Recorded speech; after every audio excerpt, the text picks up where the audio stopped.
നമസ്കാരം. 13ാമത്തെ ക്ലാസ്സിലേക്ക് ഏവർക്കും സ്വാഗതം. ഈ ക്ലാസ്സിൽ പ്രിസൈഡിംഗ് ഓഫീസേഴ്സ് ഡയറി പൂരിപ്പിക്കുന്ന വിധമാണ് പറയുന്നത്. നമുക്കറിയാം, പ്രിസൈഡിംഗ് ഓഫീസറുടെ ഡയറി എന്ന് പറയുന്നത് പോളിംഗ് ബൂത്തിൽ നടക്കുന്ന കാര്യങ്ങളുടെ ഒരു ചിത്രമാണ്. അപ്പോൾ അതുമായി ബന്ധപ്പെട്ട കാര്യങ്ങളൊക്കെ ഈ ഡയറിയിൽ ചോദിക്കുന്നുണ്ട്.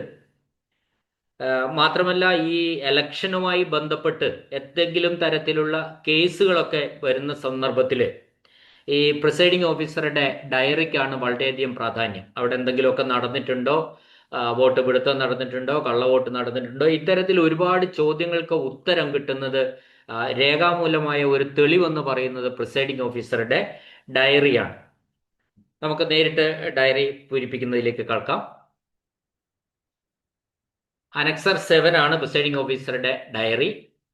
നമ്മൾ ശ്രദ്ധിക്കേണ്ട കാര്യം, ഈ നേരിട്ട് കടക്കാം, അധികം പറയണ്ട. ഒന്നാമത് name of constituency in block letters ഞാൻ ഇരിക്കൂറാണ് കൊടുത്തിരിക്കുന്നത്. രണ്ടാമത്തെ ഡേറ്റ് ഓഫ് പോൾ ആണ് 9/4/26. മൂന്നാമത്തത് number of name of polling station 184/09 Sharadavilasam AUP school Parikkalam. Then whether located in ഇത് ഗവൺമെന്റ് ആണോ, പ്രൈവറ്റ് ബിൽഡിംഗ് ആണോ, ടെമ്പററി സ്ട്രക്ചർ ആണോ, എന്താണ് എന്നാണ് ചോദിച്ചിരിക്കുന്നത്. അത് ഇലക്ഷനെ സംബന്ധിച്ചിട്ടുള്ള ചോദ്യമാണ്. അത് പ്രൈവറ്റ് ബിൽഡിംഗ് ആണ്. നാലാമത്തെ ചോദ്യം, number of polling officials recruited ലോക്കലായിട്ട് ആരെയെങ്കിലും പോളിംഗ് ഓഫീസർമാരെ നിയമിച്ചിട്ടുണ്ടോ എന്ന്. നമ്മളൊരു പോളിംഗ് ഓഫീസർക്ക് പെട്ടെന്ന് എന്തെങ്കിലും ഒരു ബുദ്ധിമുട്ട് സംഭവിച്ചാൽ പ്രിസൈഡിംഗ് ഓഫീസർ ലോക്കലായിട്ട് ആൾക്കാരെ നിയമിക്കാവുന്നതാണ്. അങ്ങനെ ഒരു റൂൾ ഉണ്ട്. അപ്പോൾ അങ്ങനെ ആരെങ്കിലും നിയമിച്ചിട്ടുണ്ടോ എന്നാണ് ചോദ്യം. അത് നില്ല് എന്ന് ഉത്തരം കൊടുത്തിരിക്കുന്നു. അഞ്ചാമത്തെ ചോദ്യം, appointment of polling officer made in the absence of duly appointed polling officer if any and the reason of such appointment. Polling ഓഫീസറുടെ അസാന്നിധ്യം കൊണ്ട് മറ്റൊരാളെ നിയമിച്ചിട്ടുണ്ടോ, ഉണ്ടെങ്കിൽ അതിന് കാരണം എന്താണ് എന്നാണ് ചോദ്യം. ഞാൻ അവിടെ എഴുതിയത് നോ സച്ച് അപ്പോയിന്റ്മെന്റ് എന്നാണ്. അങ്ങനെ ഒരു അപ്പോയിന്റ്മെന്റ് നടത്തിയിട്ടില്ല എന്നാണ് ഉത്തരം എഴുതിയത്. ഇനി ആറാമത്തെ ചോദ്യം, ഇലക്ട്രോണിക് വോട്ടിംഗ് മെഷീനെ സംബന്ധിക്കുന്ന ചോദ്യങ്ങളാണ്. Number of control units used, ഒരു കൺട്രോൾ യൂണിറ്റ് ആണ് യൂസ് ചെയ്തത്. രണ്ടാമത്തേത് serial numbers of control units used, അത് അവിടെ ഒരെണ്ണമായതുകൊണ്ട് ഒരു നമ്പറേ ഉള്ളൂ. ഒരു കംപ്ലൈന്റ് വന്നു കഴിഞ്ഞാൽ നമ്മൾ രണ്ടെണ്ണം എഴുതേണ്ടി വരും. അപ്പോൾ അതിൻ്റെ രണ്ടിൻ്റെയും നമ്പർ എഴുതേണ്ടി വരും.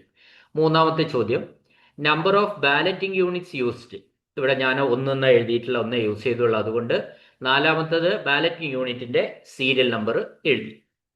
ഏഴാമത്തെ column, 7-1 number of paper seals used, ഒരു പേപ്പർ സീലാണ് യൂസ് ചെയ്തത്. കാരണം ഒരു മെഷീനെ ഉപയോഗിച്ചുള്ളൂ, അതുകൊണ്ട് ഒരു പേപ്പർ സീൽ യൂസ് ചെയ്തു.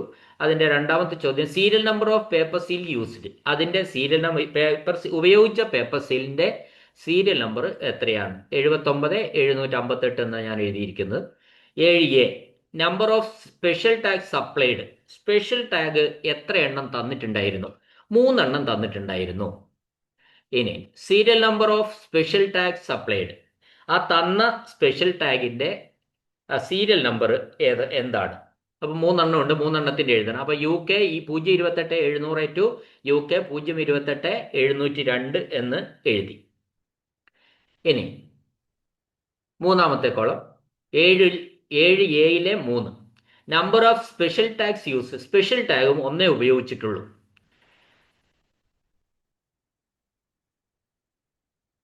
ദെൻ നാലാമത്തത് serial number of special tags used, അത് യൂസ് ചെയ്ത സ്പെഷ്യൽ ടാഗിന്റെ നമ്പർ UK 028-700 എന്ന് ഞാൻ എഴുതി. അഞ്ചാമത്തത് serial numbers of special tags returned as unused, ഉപയോഗിക്കാതെ തിരികെ കൊടുത്ത സീരിയൽ നമ്പർ സ്പെഷ്യൽ ടാഗുകളുടെ സീരിയൽ നമ്പർ. അപ്പോൾ നമ്മൾ എഴുതുന്നു UK 028-701 to UK 028-702. 7B number of printers, VVPAT system used ചെയ്തവർക്കാണ് ബാധകമുള്ളൂ, അതങ്ങനെ തന്നെയാണല്ലോ. Number of printers used 1. Printer എത്രയാണ് ഉപയോഗിച്ചെന്ന പ്രിന്ററിന്റെ സീരിയൽ നമ്പർ ആണ് ചോദിച്ചിരിക്കുന്നത്. VM 85-230 ഞാൻ എഴുതിയിരിക്കുന്നു. എട്ടാമത്തെ point, number of candidates who had appointed polling agents at the polling station, polling ഏജന്റുമാരെ നിയമിച്ച സ്ഥാനാർത്ഥികൾ എത്ര പേരാണ്? ചിലപ്പോൾ 10 സ്ഥാനാർത്ഥി ഉണ്ടാവും, 8 പേരെ നിയമിച്ചിട്ടുണ്ടാവുള്ളൂ. എല്ലാ സ്ഥാനാർത്ഥികളും സ്വതന്ത്ര സ്ഥാനാർത്ഥികളൊന്നും പോളിംഗ് ഏജന്റുമാരെ നിയമിക്കണമെന്നില്ല. അപ്പോൾ ഇവിടെ ഞാൻ പറഞ്ഞിരിക്കുന്നു 8 സ്ഥാനാർത്ഥികളാണ് പോളിംഗ് ഏജന്റുമാരെ നിയമിച്ചത്. 9ൽ 1, number of polling agents present at the commencement of poll. Vote തുടങ്ങുന്ന സമയത്ത് എത്ര പേരുണ്ടായിരുന്നു? 8 പേരും ഉണ്ടായിരുന്നു എന്നാണ് ഞാൻ എഴുതിയത്. Number of polling agents who arrived late. താമസിച്ചു വന്ന പോളിംഗ് ഏജന്റുമാർ എത്ര പേരാണ്? നില്ല്, ആരും താമസിച്ചു വന്നിട്ടില്ല എന്നാണ് ഞാൻ എഴുതിയിരിക്കുന്നത്. Number of polling agents present at the close of the poll. Voting അവസാനിച്ച് ക്ലോസ് ബട്ടൺ അമർത്തുന്ന സമയത്ത് എത്ര പോളിംഗ് ഏജന്റുമാരുണ്ടായിരുന്നു? ഈ 8 പേര് അപ്പം തന്നെ ഉണ്ടായിരുന്നു. അപ്പോൾ 8 എന്ന് ഞാൻ എഴുതി. ഇവിടെ ഒന്നും നമ്മൾ റിലീവിങ് പോളിംഗ് ഏജൻസിന്റെ കണക്ക് എഴുതണ്ട. കാരണം ഒരാളെയാണ് നിയമിക്കുന്നത്. ഒരു ഏജന്റ് ഫലത്തിൽ നെറ്റ് എന്ന് പറയുന്ന ഒരാളെയാണ് നിയമിക്കുന്നത്. അത് 2 എണ്ണം മാറി മാറി ഇരിക്കുന്നുണ്ടെങ്കിലും ഫലത്തിൽ ഒരാളുടെ കണക്കായിട്ട് നമ്മൾ എഴുതിയാൽ മതി. ഓക്കെ, ഇനി അടുത്ത 8 അത് എഴുതി, 9 എഴുതി കഴിഞ്ഞു. 10 നമ്മൾ പറയുന്നത് total number of voters assigned to the polling station അല്ലേ. പോളിംഗ് സ്റ്റേഷനിൽ ആകെ അനുവദിച്ചിട്ടുള്ള വോട്ടർമാരുടെ എണ്ണം എന്ന് പറഞ്ഞാൽ ആ ബൂത്തിൽ വോട്ട് ചെയ്യാൻ അർഹരായവരുടെ എണ്ണം ഞാൻ എഴുതി 1130 പേര്. 2, വോട്ടർ പട്ടികയിലെ മാർക്കഡ് കോപ്പി അടയാളപ്പെടുത്ത പ്രകാരം വോട്ട് ചെയ്യാൻ അനുവദിച്ചവരുടെ എണ്ണം. വോട്ടർ പട്ടികയിൽ മാർക്ക് ചെയ്തിട്ട് അനുവദിക്കപ്പെട്ടവർ 926 പേരാണ്. ദെൻ 3, വോട്ടർമാരുടെ രജിസ്റ്ററിൽ രേഖപ്പെടുത്തിയ ആകെ സമ്മതിദായകർ, അതും 926 ആണ്.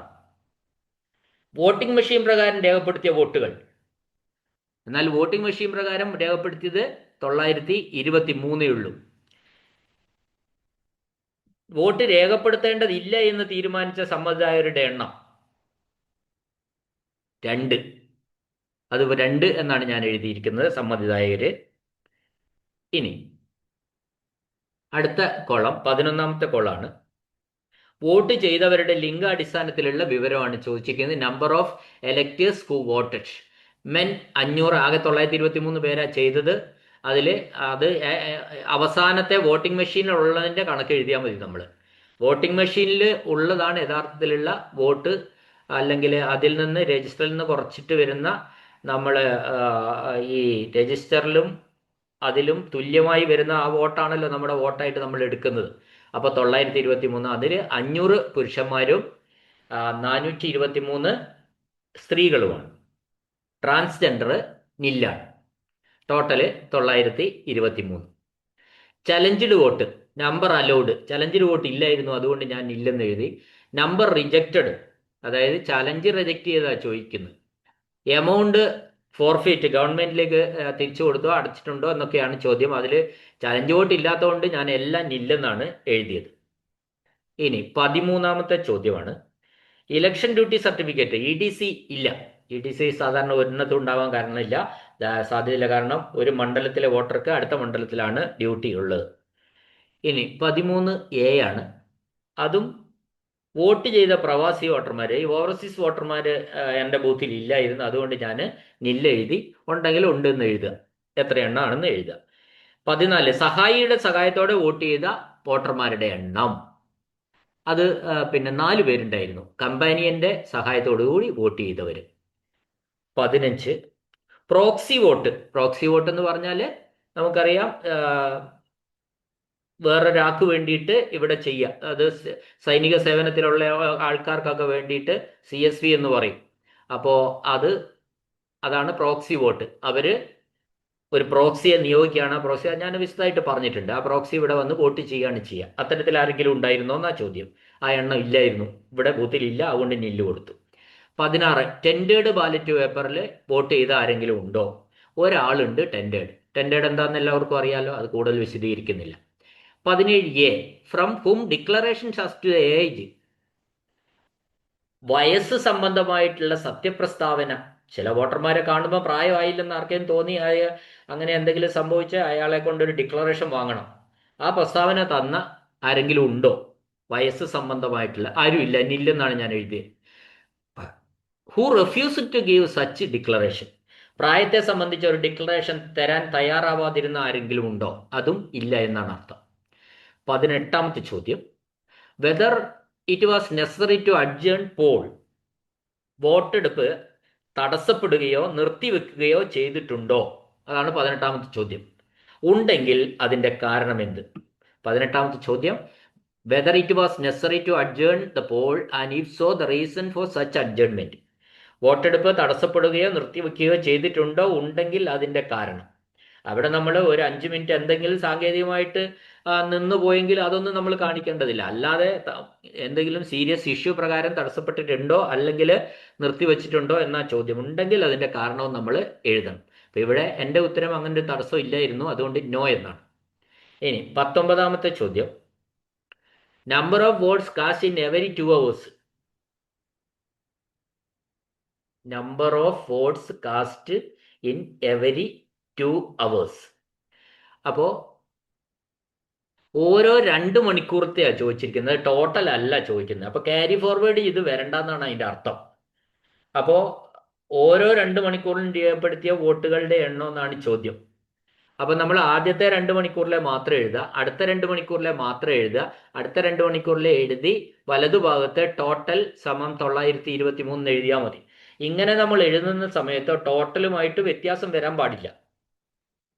മനസ്സിലായില്ലേ? 7 മുതൽ 9 വരെ എഴുതിയത് പിന്നെ അടുത്ത 9 മുതൽ 11 വരെ ഉള്ളതിൽ ക്യാരി ചെയ്ത് എഴുതേണ്ടതില്ല എന്നാണ്. ആ പർട്ടിക്കുലർ ടൈമിൻ്റെ ഉള്ളിൽ എത്ര വോട്ട് ചെയ്തെന്നാണ് ചോദിക്കുന്നത്. അത് നമ്മൾ നോട്ട് ചെയ്ത് വെക്കുക. രണ്ടാമത്തെ 11 മണി വരെ ആയപ്പോൾ നമ്മൾ ടോട്ടൽ ബട്ടൺ അമർത്തുമ്പോൾ ആ ടോട്ടലിൽ നിന്ന് മറ്റത് മൈനസ് ചെയ്താൽ മതി. ഓക്കെ. ഇനി 19ാമത്തെ ചോദ്യം കഴിഞ്ഞു.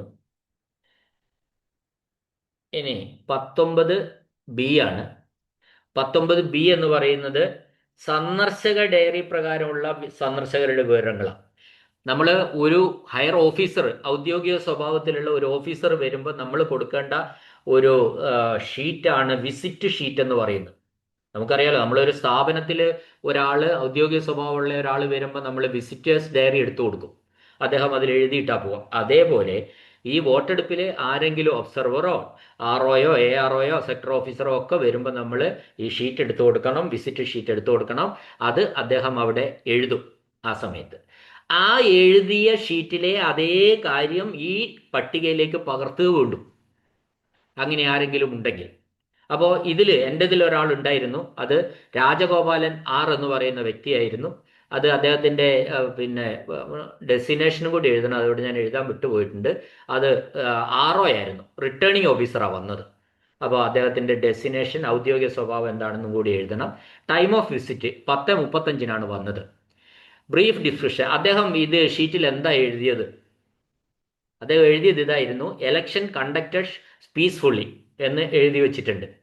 Then number of votes polled till the time of visit, ആ സമയം വരെ എത്ര വോട്ട് പോൾ ചെയ്തു എന്നാണ്. 403 വോട്ട് ആ സമയം വരെ പോൾ ചെയ്തു എന്നാണ് ഞാൻ എഴുതി വെച്ചിരിക്കുന്നത്. ഇത്രയും കാര്യങ്ങൾ അത് ആ വിസിറ്റ് ഷീറ്റിൽ നിന്നാണ് എഴുതേണ്ടത്. വിസിറ്റ് ഷീറ്റിലും അത് ആ സമയത്തുള്ള വോട്ടിൻ്റെ ഒരു എണ്ണം നമ്മൾ നോട്ട് ചെയ്തിരിക്കണം. അപ്പോൾ അത് അതുപോലെ ഇങ്ങോട്ട് എഴുതിയാൽ മതി എന്നാണ്. വിസിറ്റ് ഷീറ്റ് നമ്മുടെ മേശപ്പുറത്ത് എപ്പോഴും ഉണ്ടാകണമുണ്ടോ? കാരണം ആരെപ്പോഴാണ് വരിക എന്നറിയില്ല. അന്നേരം കവർ തേടി പോകരുത്, ആ ഫോം അവിടെ എടുത്തു വെക്കണം. അതിനുശേഷം ലാസ്റ്റിൽ ഈ ഫോം വെക്കാൻ കവറിൽ ഇടാനുള്ള ഇതുണ്ട്. പിന്നെ കവറിൽ നിന്ന്, ഈ ഫോമിൽ നിന്നുള്ള ഡീറ്റെയിൽസ് ആണ് ഈ പ്രിസൈഡിംഗ് ഓഫീസേഴ്സ് ഡയറിയിലെ 19B എഴുതേണ്ടത്. ഓക്കെ. ഇനി 19B കഴിഞ്ഞു. 20, number of slips issued at the closing hour of the poll to electors standing in the ക്യൂവിൽ നിൽക്കുന്ന പിന്നെ വോട്ടർമാർക്ക് എത്ര സ്ലിപ്പ് കൊടുത്തു എന്നാണ്. 5 മണിക്ക് വോട്ടർ ക്യൂവിൽ ആൾക്കാരുണ്ടായിരുന്നു, അതുകൊണ്ട് 10 സ്ലിപ്പ് ഞാൻ കൊടുത്തു. അതാണ് 10 എന്ന് എഴുതിയിരിക്കുന്നത്. ഓക്കെ. ഇനി 21ാമത്തെ ചോദ്യമാണ്. 21ാമത്തെ ചോദ്യം, എലക്ടേഴ്സ് ഒഫൻസസ് വിത്ത് ഡീറ്റെയിൽസ്, അതാണ് പറഞ്ഞിരിക്കുന്നത്.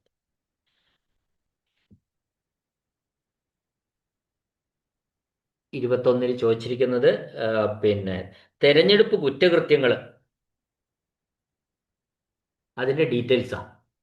ആ തെരഞ്ഞെടുപ്പ് കുറ്റകൃത്യങ്ങൾ എന്തൊക്കെയാണെന്ന് താഴെ ABCDEFൽ പറയുന്നുണ്ട്. എയില് പറയുന്നത് പോളിംഗ് സ്റ്റേഷന്റെ 100 മീറ്റർ ചുറ്റളവിൽ വോട്ട് അഭ്യർത്ഥിക്കൽ നടന്നിട്ടുണ്ടോ? ഞാൻ എഴുതിയിരിക്കുന്നു ഇന്നിൽ ഇല്ല, അങ്ങനെ അല്ലെങ്കിൽ നോ എന്ന് എഴുതുക. ബി പറഞ്ഞ് ആൾമാറത്ത് നടത്തിയിട്ടുണ്ടോ ഇമ്പേഴ്സണൈസേഷൻ, അവിടെ നോ എന്ന് എഴുതേണ്ടത് ഇല്ലെന്ന് എഴുതി പോയതാണ്. നോ, ആൾമാറാട്ടം നടത്തിയിട്ടില്ല. സി പോളിംഗ് സ്റ്റേഷനിലെ നോട്ടീസുകളോ മറ്റ് രേഖകളോ നശിപ്പിക്കുകയോ നീക്കം ചെയ്യുകയോ ചെയ്തിട്ടുണ്ടോ? ചെയ്യുക, അങ്ങനെ എന്തെങ്കിലും നടന്നിട്ടുണ്ടോ? നോ. ദെൻ ഡി വോട്ടർമാർക്ക് കൈകൂലി നൽകുന്നത് നിങ്ങളുടെ ശ്രദ്ധയിൽപ്പെട്ടിട്ടുണ്ടോ? നോ. ഇ വോട്ടർമാരെയോ മറ്റു വ്യക്തികളെയോ ഭീഷണിപ്പെടുത്തിയിട്ടുണ്ടോ? നോ, ഇല്ല. ബൂത്ത് പിടുത്തം നടത്തിയിട്ടുണ്ടോ? എഫില് ബൂത്ത് ക്യാപ്ചറിങ്. അപ്പോ ഡി പറയുന്നത് പിന്നെ ഡി എന്ന് പറയുന്നത് ബ്രൈബിംഗ് ഓഫ് വോട്ടേഴ്സ്. ബ്രൈബിംഗ് ഓഫ് വോട്ടേഴ്സ് ഞാൻ ഒരിക്കൽ കൂടി അർത്ഥങ്ങൾ പറയാം. എ എന്ന് പറയുന്നത് ക്യാൻവാസിംഗ് വിത്തിൻ 100 മീറ്റർ ചുറ്റളവിൽ വോട്ട് പിടുത്തം നടത്തിയിട്ടുണ്ടോ, വോട്ട് അഭ്യർത്ഥിക്കൽ നടത്തിയിട്ടുണ്ടോ? ബി ഇംപേഴ്സണൈസേഷൻ എന്ന് പറയുന്നത് ആൾമാറാട്ടമാണ്, 21 ബി അതിനില്ലാണ്. 21 സി എന്ന് പറയുന്നത് ഫ്രോഡുലന്റ് ഡീഫേസിംഗ് ഡിസ്ട്രോയിങ് ഓർ റിമൂവൽ ആണ്. അതായത് പോളിംഗ് സ്റ്റേഷനിലെ നോട്ടീസുകളോ മറ്റ് രേഖകളോ നശിപ്പിക്കുകയോ നീക്കം ചെയ്യുകയോ ആരെങ്കിലും ചെയ്തിട്ടുണ്ടോ? അതും ഇല്ല. ഡി എന്ന് പറയുന്നത് ബ്രൈബിംഗ് ആണ്. ബ്രൈബിംഗ് എന്ന് പറഞ്ഞാൽ കൈക്കൂലി നൽകലാണ്, അതുണ്ടായിട്ടുണ്ടോ? ഇല്ല. ഇയില് ഇന്റിമിഡേഷൻ ഓഫ് വോട്ടേഴ്സ് എന്നാണ് ചോദിച്ചിരിക്കുന്നത്. വോട്ടർമാരെയോ വ്യക്തികളെയോ ഇന്റിമിഡേഷൻ, അതായത് ഭീഷണിപ്പെടുത്തിയിട്ടുണ്ടോ എന്നാണ് ചോദ്യം. നോ. എഫില് ബൂത്ത് ക്യാപ്ചറിങ്, ബൂത്ത് പിടുത്തം നടത്തിയിട്ടുണ്ടോ? എല്ലാം നോയാണ്. 22ാമത്തെ ചോദ്യം, വോട്ടെടുപ്പ് was the poll interrupted or obstructed by? വോട്ടെടുപ്പ് തടസ്സപ്പെടുകയോ തടയപ്പെടുകയോ ചെയ്തിട്ടുണ്ടോ എന്നാണ് ചോദ്യം. അതിന്റെ കാരണങ്ങൾ 6 കാരണങ്ങൾ താഴെ പറയുന്നുണ്ട് ഏതെങ്കിലും വിധത്തിൽ. ലഹള ആണ് റൈറ്റ്, നോ, നില്ല്, അങ്ങനെ ഒരു സാധനം ഇല്ലായിരുന്നു. രണ്ടാമത്തത് പരസ്യമായ അക്രമം, ഓപ്പൺ വയലൻസ്, പരസ്യമായ ആക്രമണം ഇല്ലായിരുന്നു. മൂന്നാമത്തത് പ്രകൃതിക്ഷോഭം, നാച്ചുറൽ കലാമിറ്റി, അത് ഉണ്ടാവാലോ, അങ്ങനെയൊന്നും ഇല്ലായിരുന്നു. നാലാമത്തത് ബൂത്ത് ക്യാപ്ചറിങ്.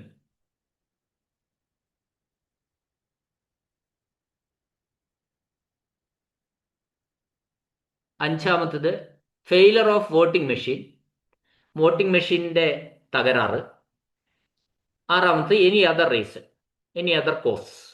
എല്ലാം നോയാണ്, ലെനിലാണ് ഇവിടെ എഴുതിയിരിക്കുന്നത്. ഇനി 23 ഇതിന്റെ ഏതെങ്കിലും അർത്ഥം മനസ്സിലാവാതില്ല എന്ന് ഞാൻ വിചാരിക്കുന്നു. റൈറ്റ് ലഹളയാണ്. ഓപ്പൺ വയലൻസ് എന്ന് പറയുന്ന പരസ്യമായ അക്രമമാണ്. നാച്ചുറൽ കലാമിറ്റി എന്ന് പറയുന്നത് പ്രതിക്ഷോഭമാണ്. ബൂത്ത് ക്യാപ്ചർ എന്ന് പറയുന്നത് ബൂത്ത് പിടുത്തമാണ്. അഞ്ചാമത്തെ വോട്ടിംഗ് മെഷീന്റെ തകരാറാണ്. ആറാമത്തെ മറ്റേതെങ്കിലും കാരണം. ഇനി 23ാമത്തതാണ്, വോട്ടിംഗ് മെഷീനുമായി ബന്ധപ്പെട്ട ക്രമക്കേടുകൾ മൂലം വോട്ടെടുപ്പ് തകരാറിലായിട്ടുണ്ടോ? അത് വോട്ടിംഗ് മെഷീനുമായിട്ട് ബന്ധപ്പെട്ടിട്ടാണ്. അപ്പോൾ അതിൽ എ എന്ന് പറയുന്നത് unlawfully taken out of the custody of the presiding officer. Presiding ഓഫീസറുടെ കസ്റ്റഡിയിൽ നിന്ന് നിയമവിരുദ്ധമായി മെഷീൻ മാറ്റപ്പെട്ടിട്ടുണ്ടോ? പ്രിസൈഡിംഗ് ഓഫീസറുടെ കസ്റ്റഡിയിൽ നിന്ന് നിയമവിരുദ്ധമായി മെഷീൻ മാറ്റപ്പെട്ടിട്ടുണ്ടോ? അതാണ് ആദ്യത്തെ ചോദ്യം. Unlawfully taken out of the custody of the presiding officer, ഞാൻ എഴുതി നോ, എന്റെ കസ്റ്റഡിയിൽ തന്നെ ഉണ്ടായിരുന്നു, അതുകൊണ്ട് പുറത്തേക്ക് മാറ്റിയിട്ടില്ല. B accidentally or intentionally lost or destroyed. അബദ്ധവശാലോ മനഃപൂർവമോ മെഷീൻ നഷ്ടപ്പെടുകയോ നശിപ്പിക്കപ്പെടുകയോ ചെയ്തിട്ടുണ്ടോ ആണ് വാചകം. എന്താണ് ചോദ്യം? ബി. 23 ബി ആണ്. Accidentally or intentionally lost or destroyed. അബദ്ധവശാലോ മനഃപൂർവവും മെഷീൻ നഷ്ടപ്പെടുകയോ നശിപ്പിക്കപ്പെടുകയോ ചെയ്തിട്ടുണ്ടോ? നോ. 23 സി ആണ്. മെഷീന് കേടുപാട്, സിയിൽ പറയുന്നത് ഡാമേജ് ഓർ ടാമ്പേർഡ് വിത്ത്. മെഷീന് കേടുപാടുകൾ സംഭവിക്കുകയോ അതിൽ കൃത്രിമം കാണിക്കുകയോ ചെയ്തിട്ടുണ്ടോ? ഇല്ല, അതാണ് ഉത്തരം. ഇനി ഉണ്ടെങ്കിൽ, ഇതിൽ എന്തെങ്കിലും ഉണ്ടെങ്കിൽ അതിന്റെ എക്സ്പ്ലനേഷൻ അതിനനുസരിച്ച് നിങ്ങൾക്ക് കൊടുക്കാം. 24ാമത്തെ ചോദ്യം, സ്ഥാനാർത്ഥികളോ ഏജന്റുമാരോ നൽകിയ സീരിയസ് ഗൗരവപരമായ കംപ്ലൈന്റ് എന്തെങ്കിലും ഉണ്ടോ, സീരിയസ് കംപ്ലൈൻറ്റ്സ് എന്തെങ്കിലും ഉണ്ടോ എന്നാണ്. അപ്പോൾ ഞാൻ എഴുതിയിരിക്കുന്നു നോ സീരിയസ് കംപ്ലൈന്റ് എന്ന് എഴുതിയിരിക്കുന്നു. 25ാമത്, number of cases of breach of law and order. ക്രമസമാധാന ലംഘനം നടന്ന കേസുകളുടെ എണ്ണം എത്രയാണ്? Number of cases of breach of law and order. അപ്പോൾ 25ാമത്തെ ക്രമസമാധാന ലംഘനം നടന്ന കേസുകളുടെ എണ്ണമാണ് 25ൽ ചോദിച്ചിരിക്കുന്നത്. അത് നില്ലാണ്, ഒന്നുമില്ല. 26ാമത്തെ ചോദ്യം, പോളിംഗ് സ്റ്റേഷനിൽ report of mistakes and irregularities committed if any at the polling station. അതായത് പോളിംഗ് സ്റ്റേഷനിൽ സംഭവിച്ച തെറ്റുകളെക്കുറിച്ചോ ക്രമക്കേടുകളെക്കുറിച്ചോ ഉള്ള റിപ്പോർട്ട്, അങ്ങനെയൊന്നുമില്ല. അതുകൊണ്ട് ഞാൻ എഴുതി നോ മിസ്റ്റേക്സ് ആൻഡ് ഇറഗുലാരിറ്റീസ് എന്ന് എഴുതി. 27ാമത്തെ ചോദ്യം, whether the declaration has been made before the commencement of the poll and if necessary during the centre of the poll and new voting machine is used and the end of the poll is necessary. Okay, അതായത് ഡിക്ലറേഷനുകൾ കൃത്യസമയത്ത് നടത്തിയിട്ടുണ്ടോ? സത്യപ്രസ്താവന, പലതരം സത്യപ്രസ്താവനയുണ്ട്. ഒന്ന്, വോട്ടെടുപ്പ് ആരംഭിക്കുന്നതിന് മുമ്പ്, വോട്ടെടുപ്പ് പുതിയ മെഷീൻ വെക്കുകയാണെങ്കിൽ ആ സമയത്ത്, പിന്നെ വോട്ടെടുപ്പ് അവസാനിക്കുമ്പോൾ, പിന്നെ ക്ലോസ് ബട്ടൺ അമർത്തി കഴിഞ്ഞിട്ടും. ഇങ്ങനെയൊക്കെ സാഹചര്യങ്ങളിൽ എന്തുണ്ട്? Declaration by presiding officer before commencement, after the end of the poll, അങ്ങനെ. അപ്പോൾ ആ സത്യപ്രസ്താവനകളൊക്കെ പ്രിസൈഡിംഗ് ഓഫീസർ നടത്തിയിട്ടുണ്ടോ എന്നാണ് ചോദ്യം. യെസ് എന്നാണ് ഉത്തരം. എല്ലാ സത്യപ്രസ്താവനകളും നടത്തിയിട്ടുണ്ട്. കഴിഞ്ഞു. പ്ലേസ്, ഡേറ്റ്, ഒപ്പ്. അപ്പൊ ഇതാണ് പ്രിസൈഡിംഗ് ഓഫീസറുടെ ഡയറി. ഈ ഡയറിയിൽ ഏതെങ്കിലും വാചകം നിങ്ങൾക്ക് എന്താണ് എന്ന് മനസ്സിലായില്ല എങ്കിൽ നിങ്ങൾ ദയവായി കമന്റ് ബോക്സിൽ അത് രേഖപ്പെടുത്തിയാൽ മതി. അവിടെ മറുപടി തരുന്നതായിരിക്കും. വളരെ ഇമ്പോർട്ടൻ്റ് ആയിട്ടുള്ള രണ്ടാമത്തെ, ആദ്യം നമ്മൾ 17C ചെയ്തു. വളരെ പ്രധാനപ്പെട്ട രണ്ടാമത്തെ ഫോം അല്ലെങ്കിൽ ഡയറിയാണ് നമ്മളിപ്പോൾ ചെയ്തിരിക്കുന്നത്.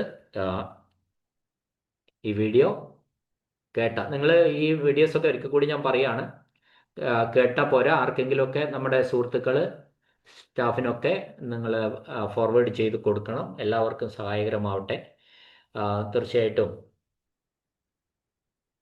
എന്തെങ്കിലും അഭിപ്രായം ഉണ്ടെങ്കിൽ കമൻറ്റിൽ രേഖപ്പെടുത്തുക. നല്ലതാണെങ്കിൽ നല്ലതെന്നൊന്നും പറയുന്നതിൽ എന്താ മടി? നിങ്ങൾക്കിത് സഹായകരമാവുന്നുണ്ടെങ്കിൽ അത് അങ്ങനെ പറയുന്നതിൽ എന്താ മടിക്കേണ്ടത്?